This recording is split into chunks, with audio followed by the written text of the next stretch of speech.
ខ្លះមានការងារច្រើនមមាញឹកធ្វើឲ្យខ្ញុំមានអារម្មណ៍ថាហត់នឿយជាខ្លាំង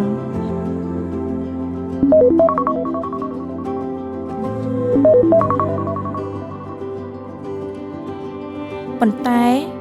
តែងតែមានមនុស្សម្នាក់ផ្ដល់កម្លាំងចិត្តដល់ខ្ញុំនិងនៅជាមួយខ្ញុំជានិច្ច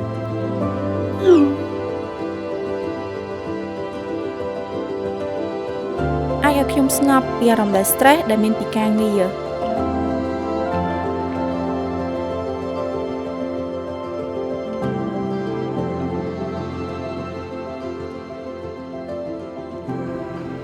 ធ្វើឲ្យការធ្វើដំណើរត្រឡប់ទៅផ្ទះរបស់ខ្ញុំពោរពេញដោយភាពកក់ក្ដៅនិងរីករាយ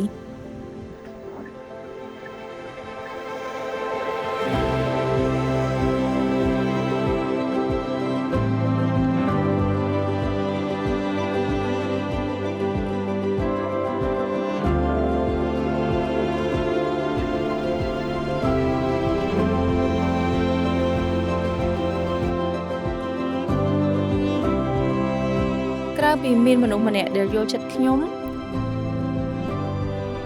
ក៏មានដៃគូសហការដ៏ល្អដែលអាចនាំពួកយើងទៅកន្លែងដែលយើងចង់ទៅ